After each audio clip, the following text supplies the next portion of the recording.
Come to DSW for the shoes, stay for the fun. Because, let's be honest, if shoe shopping isn't fun, are you even doing it right? So go ahead, try something new. Try something different. Good different. Try something that feels like you. You know, the real you. And then definitely brag about it later. Because at DSW, you've got unlimited freedom to play. Find the shoes that get you at prices that get your budget at DSW stores or at DSW.com. Let us surprise you. Every team, every topic, everywhere. This is Believe. Welcome to Orioles on the Verge. This is Zach Spedden, joined as always by Bob Phelan and Nick Stevens, and we're coming to you tonight with a special episode as the Orioles and Arizona Diamondbacks swung a trade on Thursday afternoon. That was a little bit surprising, to say the least. It's a 4-player trade with the Orioles sending reliever Kade Strowd, along with prospects Wellington, Aracena, and Jose Mejia for utility player Blaze Alexander. Alexander comes into the Orioles as a possible solution on their infield and outfield as a utility player, one who could see playing time against lefties, but it also leaves some question marks, not only with Strowd, who was a key part of the bullpen last year going in this trade, but also the move of a player who ranked pretty high on our top 50 list going to Arizona in Aracena.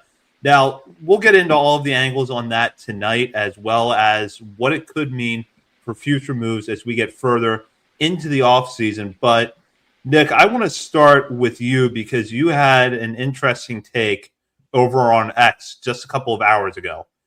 Actually, don't hate this as I'm thinking about it. Just have more questions. So how are you processing the move right now?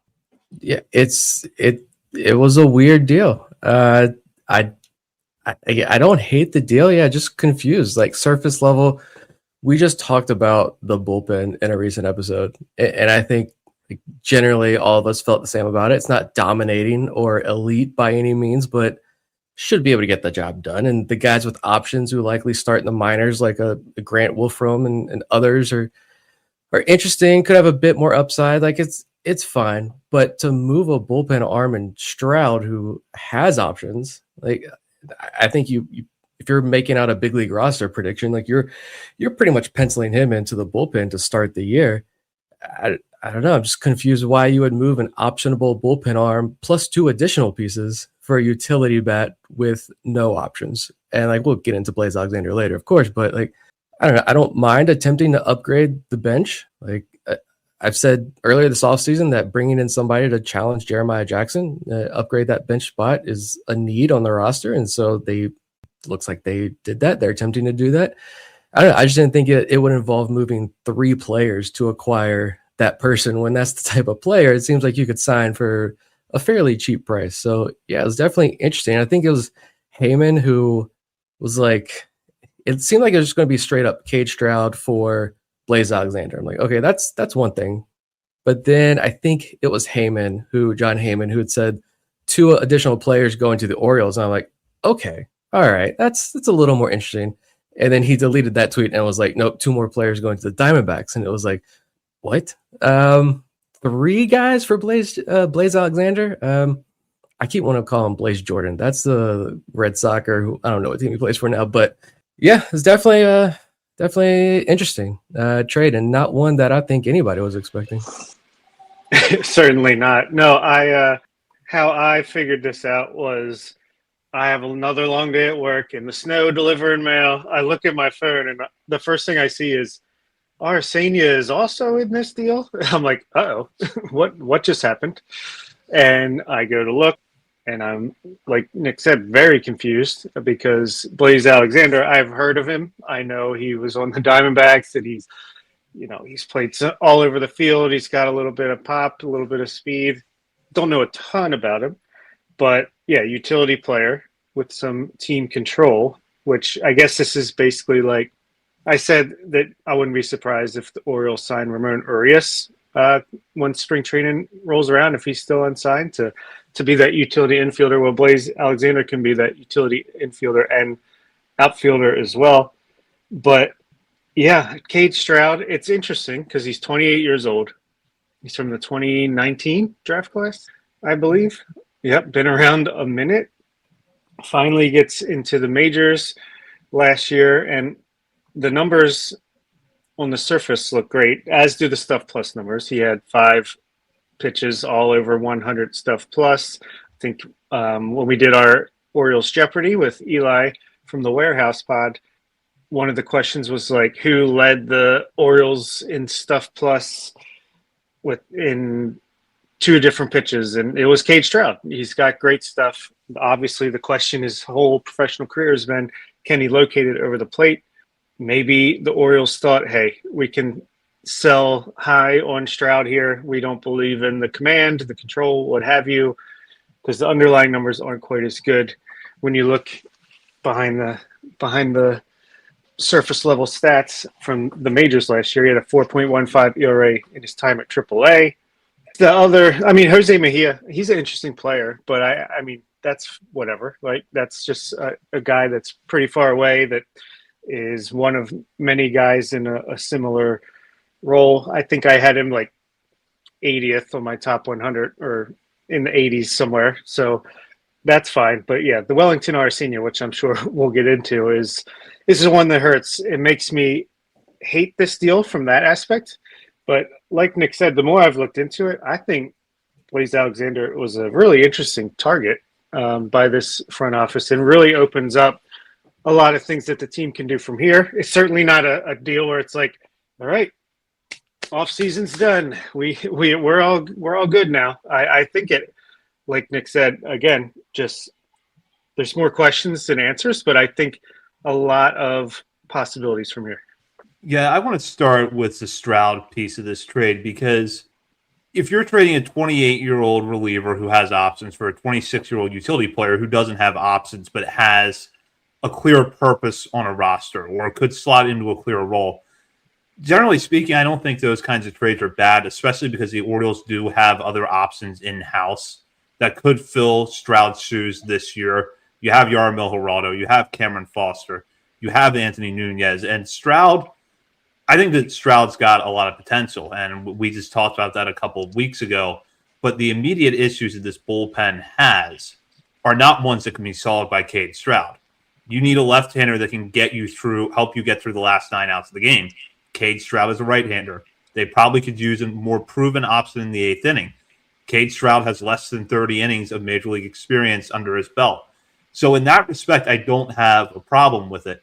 But when you throw Wellington or Aracena into the trade, this is where I start to really scratch my head, because I just tabbed Aracena as my breakout pick as a pitcher a few weeks ago, and there is a lot of risk there that Aracena is not going to click. There's a possibility that the command is never going to get it under control. There's a possibility that the fastball, as he moves up, hitters are going to square up on that a lot more, and that's going to affect the rest of his arsenal. So there's a wide range of outcomes with Aracena. But knowing that what you're getting in Blaze Alexander is basically a piece that, in the best case scenario, raises the floor of your roster for the next couple of years, why take the chance that Aracena could go to Arizona and be successful? Yeah, looking at the guys going from Baltimore to Arizona first, I guess Jose Mejia does really nothing for me. He is going to be 20 all season, still young, but Aaron Estrada and Thomas Sosa are over here getting promoted to Double-A at 20 years old. Mejia was in the FCL playing in a utility role. He did play in 2 high A games in May, but that's because the Ironbirds needed a bat, not because he earned it. He did get a $400,000 signing bonus when he was originally signed, but obviously hasn't played up to that potential up to this point. And for me, Strowd is also unproven. Back-to-back seasons with a 12+ walk rate in the minors and a longer history of control issues. Perhaps he did unlock something in his time in the big leagues last year. Before he was traded, I absolutely was hoping that was the case, and he could be an option for this bullpen for the next 2-3 years even. And you guys have touched on the Stuff Plus numbers. They're astronomical. 116 on the fastball, 137 on the slider, 135 on the curve. There's a lot to love there with the raw stuff and that success he had last season. But, maybe you sold high. He is a reliever. These are the most volatile positions in baseball. So, I don't know, maybe that was a true breakout in 2026. And it would suck to watch him continue that success elsewhere when he could have been a pretty fine option here for the Orioles. But, he could also implode next year and struggle to find that strike zone. And then those stuff plus numbers mean nothing if you can't find the strike zone like he did for a long periods of time down in the minor leagues. So it's just weird, like dealing from that place of, okay, this bullpen needs more, and you move one of the optimal pieces there. But I think that was the big thing with, at least for people who like follow the minor leagues and are familiar with the Orioles prospects, the Wellington Aracena, adding that to it. I love the arm. I said watching him after the trade, he was very clearly one of the more advanced in multiple ways pitchers between like all the guys in the system in high A and low A that we watch. I watched every single pitch this man threw with an Orioles affiliate last year because I enjoyed watching him pitch that much. Just turned 21 in December, plenty of potential in the arm. Fastball touched like 101, I believe. A couple above average to plus offerings, but like you mentioned, that walk rate is real. He had a 16% walk rate in Aberdeen last year, and he's Rule 5 eligible. Like that's another wrench into all of this. And when I wrote that article a couple weeks ago, just kind of looking at that massive upcoming Rule 5 draft class, and the title was something like this year's Rule 5 draft class is going to cause chaos or bring chaos or something. And I saw somebody comment like, I thought this was going to be clickbait BS, but that's actually a massive list. And now we've seen two guys on that list be traded. So it is causing that chaos is coming here with these back-to-back trades now. But yeah, I think we were actually a little bit higher on Aracena. I think Baseball America, John Mioli's list had him, 20-something, 23. He was at least in the top 30 there. Like maybe you keep him in the system. He starts back in high A and you give him a late season promotion to double A and maybe try to sneak him through the Rule 5. Or maybe you just even immediately put him in the bullpen this year, narrow down that pitch mix, see if that helps the control, and he moves a lot more quickly through the minor leagues. Maybe gets added to the 40-man roster at the end of the year and is a bullpen option for 2027. Like, I don't know. Either way, he's an extremely risky arm with that kind of control. It's like legit 30-grade control. So I don't know. I love the arm, but I get the risk with both these guys that the Orioles ended up moving on from. And Mejia is just there. Yeah, and no shot at Mejia. He's just a young player that's incredibly far away, and who knows if he ends up turning himself into an all-star in 4 or 5 years. Whatever. You can't fault yourself for that. So, yeah, talked about Strowd, but Aracena, man. I think spoiler alert, we had him coming up in a couple of days on our top 50 countdown at number 17. He was number 13 on my personal list, but I definitely understand that the risk, he was a long shot, but I think why we have him higher than other places is just that ceiling, man. If he hit, he's mid-rotation starter stuff or closer type stuff, which, yeah, there's a far way to go for that. My thing is, why wouldn't you, if you're okay, we have only so many guys we can protect next year. Aracena is one that we're definitely going to be looking to deal at some point. Why not convert him to a reliever or put him out there as a starter, let him build his value up, and then trade him at the deadline? But I guess, pitchers and injuries, maybe this is just the best they could do right now. Do I kind of wish it was a deal for more than just a reserve utility player? Yeah, but I guess just it is what it is. Not my favorite trade that the Orioles have made by far, but it does, as usual, make more sense the more you think about it. Need parts fast? O'Reilly Auto Parts has fast. Need them now? We've got now. No matter what you need, we have thousands of professional parts people doing their part to make sure you have it. We're O'Reilly Fast. Just one part that makes O'Reilly stand apart. The professional parts people. O'Reilly Auto Parts.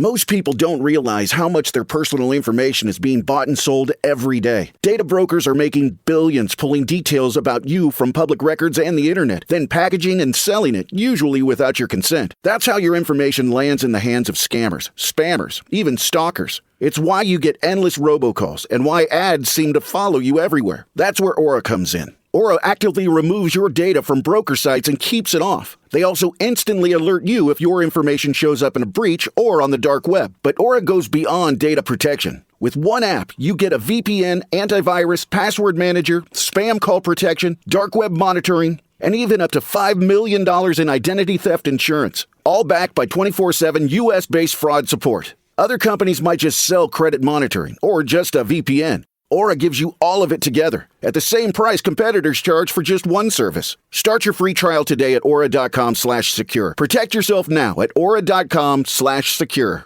If you owe $10,000 or more in credit card debt, medical bills, or personal loans, help is here. More and more Americans turn to credit cards to get by. National Debt Relief is helping qualified clients reduce what they owe. For many, continuing to struggle making minimum monthly payments could take years to pay off. National Debt Relief has already helped over 550,000 Americans reduce their debt by negotiating directly with their creditors. When you call, you'll be amazed at how much you can save and how quickly you can become debt-free. If you want off the debt treadmill, visit nationaldebtrelief.com today. You don't need to declare bankruptcy, and you may qualify for significant debt relief. To find out what savings you may qualify for, simply visit nationaldebtrelief.com. That's nationaldebtrelief.com. Let's talk about Alexander for a minute, because this is a guy who was drafted by Arizona out of IMG Academy in 2018, steadily rose through the farm system, made his major league debut in 2024. And in parts of the last two seasons in the majors, we've gotten a pretty clear sense of his strengths and weaknesses. He can play multiple positions at a fairly high level defensively. He's got good platoon splits against left-handers, though it's worth noting that his batting average last year against lefties was under 240. Lifetime in the major leagues, 269 hitter with an 800 OPS against left-handed pitching. The problem, though, that we've seen throughout Alexander's career is that you've got fairly high strikeout rates for a guy that has not really tapped into the raw power that he showed in the minor leagues. And I went back and I looked at some reports during his time as a prospect, and Eric Longenhagen and Travis Ice over at Fangraphs actually kind of flagged Alexander's power as not being for real back in 2024. And so far, I think with his performance in the major leagues, they've been proven right. Where I think Alexander is a little bit different than Ramon Urias, well, for one thing, Ramon Urias was pretty slow. Alexander has not been particularly successful in his career at stealing bases, but last year, StatCast had him in the 86th percentile in sprint speed. So if nothing else, you know that he can cover some ground in the outfield when he's there. And then the one question mark we've had with Jeremiah Jackson, or one of the question marks we've had with him, is where does he really fit in defensively? Because he was primarily an infielder in the minor leagues, but the Orioles brought him up last season and mostly played him in the outfield. So Alexander defensively looks like he's ahead of Jackson as a utility infielder.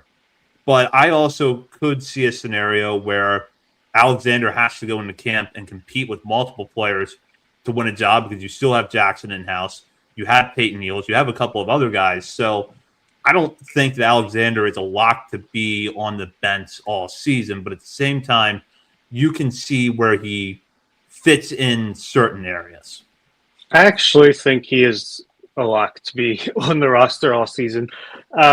Just the more I've looked into it, the more I like what I see, especially for a bench player, role player. But number one, it allows you, because Jeremiah Jackson, he's now in the 40-man, interesting player, came up last season, broke out in a big way, obviously had an impact right away on the field, even though it was meaningless in the fact that it was a losing season. But you saw interesting things, but you also see the chase rate, the things he can work on. But he's got three options. You send him down to start the season in AAA, and you work with him to try to make the most of his skill set.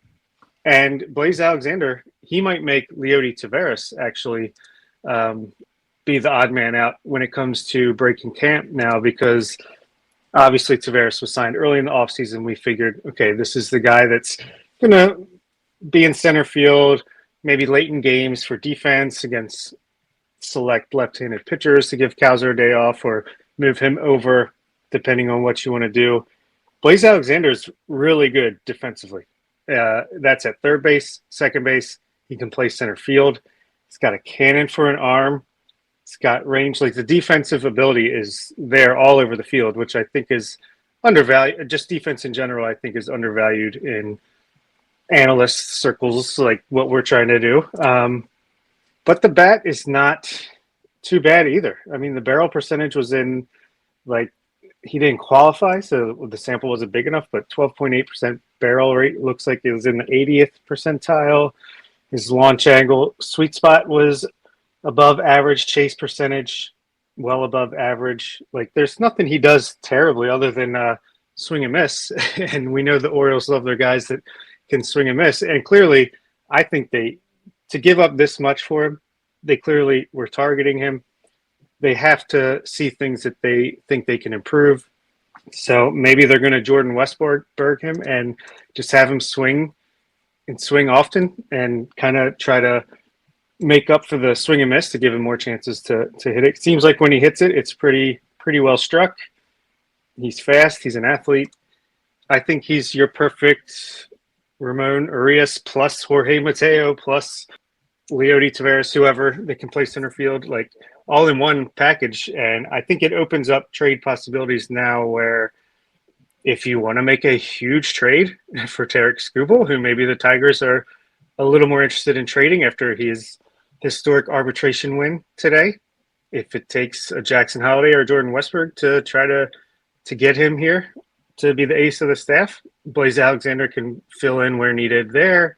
If you want to trade a Dylan Beavers, I think it makes it a little bit easier to do that with a guy that can play the outfield and has an interesting profile. But yeah, I'm actually much more of a Blaze Alexander fan, and the vibes seem immaculate after seeing some videos of just him in a clubhouse, reports and stuff. So seems like a good dude. Yeah, I'm only upset about trading away Aracena, and even that is not as much as when I first saw it. So I'm a fan. And even I wasn't even thinking like major trade, like a Skubal trade. I was even thinking like, yeah, he could be that all in one package there, where if you're looking at how do you fit a Pete Alonso, Ryan Mountcastle, Kobe Mayo, like all these guys, first base DH types on the roster.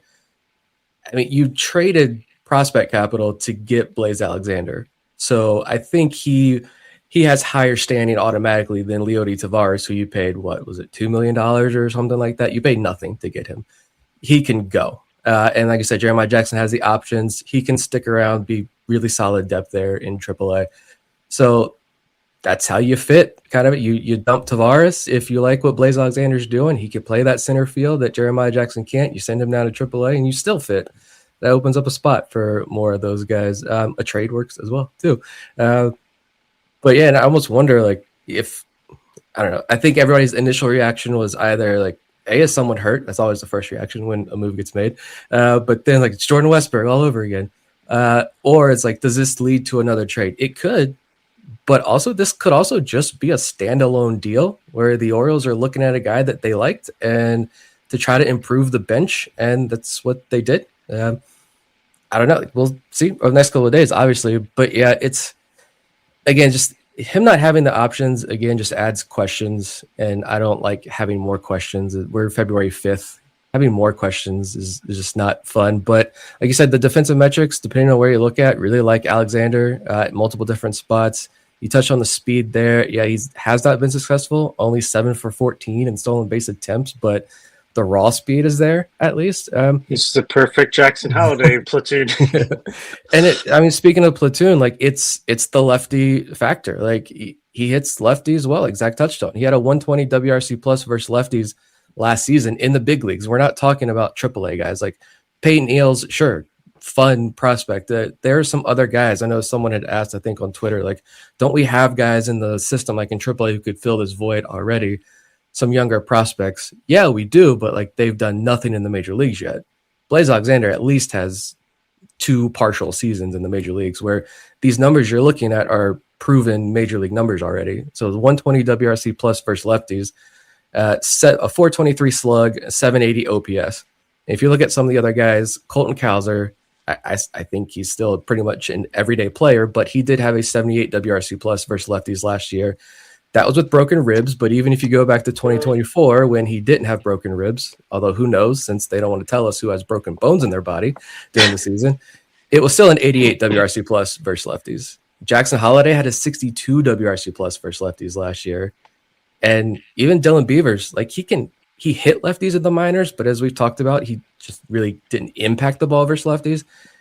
Part-time last year, he put up a 96 WRC plus versus lefties, so a little bit better, but we don't know exactly what you're going to get of first full year in the big leagues. But yeah, and you have Alexander there who plays good second base, and he can play center field, and you've got that 120 WRC plus versus lefties. Like, that's pretty good to have there in that platoon role. And like, I don't know. It's with the bat too. I was looking around, poking around at some of the underlying data there with the bat.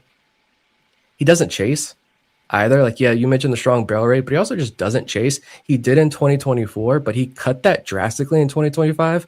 Went from 30.8% to 25.8%. So pretty big drop there. Among Orioles hitters last year, only Adley, Jackson Holliday, Ramon Laureano, and Colton Cowser were better in chase rates. But Blaze Alexander's end zone contact rate did drop from 87% to 82%, which would have been one of the worst among Orioles hitters last year. But when he chases, he does not hit the ball. He's like awful contact rates on pitches outside of the zone.